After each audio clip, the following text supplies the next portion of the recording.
In 2016, government made strides in the continued work to develop Jamaica's transportation and mining sectors.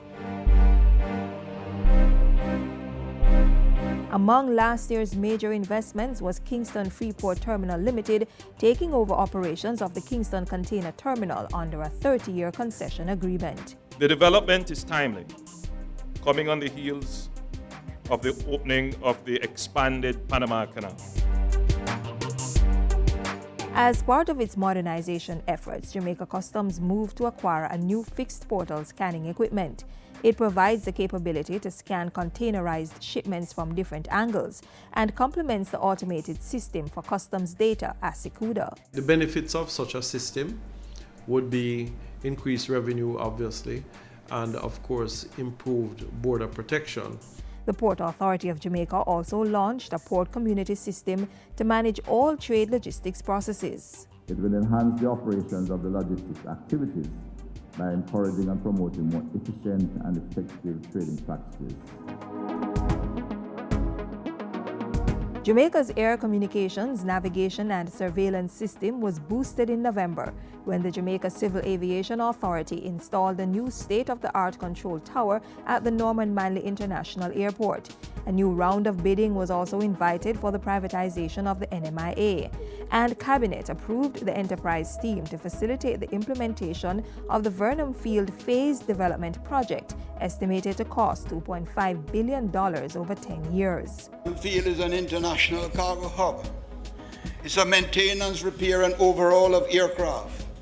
And I remind the public and my colleagues that any plane that is to be repaired at the moment is now flown back to Europe or to the Far East to be repaired. And when I talk about repairs, whether you wash the plane, clean the windows, prepare the seat belts, maintenance and overall will be a major aspect of the development. That will be tied to the Transport Training College. In June, the ministry prepared cabinet submissions seeking approval of proposals to improve the running of the JUTC and the development of the Portmore Transport Hub on lands owned by the UDC. The Portmore Hub is estimated to cost just over £47 million. The hub is intended to improve the service planning of the JUTC by reducing the number of kilometers traveled and associated costs while increasing the passenger load factor of each trip.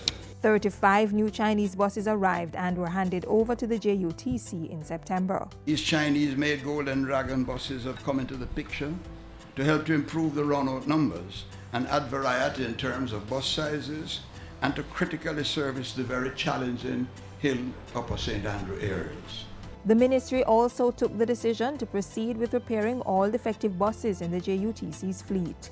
The program is to refurbish some 160 to 200 buses, which is being decreased each day until we fully repair them all. In September, the Transport Minister brought new provisions to the updated Road Traffic Act before the House of Representatives.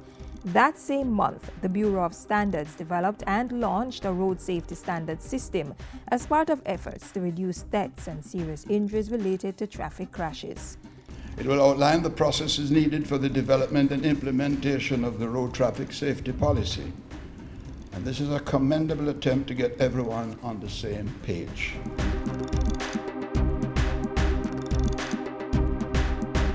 2016 also saw the Ministry of Transport signing a memorandum of understanding with US-based investor Herzog International to revive Jamaica's passenger and cargo rail service. Last year, Jamaica's Jinquan Iron and Steel Company, JISCO, took over ownership of Alpart Bauxite Plant from UC Russell. The $300 million sales agreement set the stage for the resumption of production and the establishment of an industrial zone in Nain St. Elizabeth over 5 years. So the signing ceremony for the sale of Alpart took place. The transaction timelines were mentioned to the country, and I promised that by the end of November we would have seen this handing over.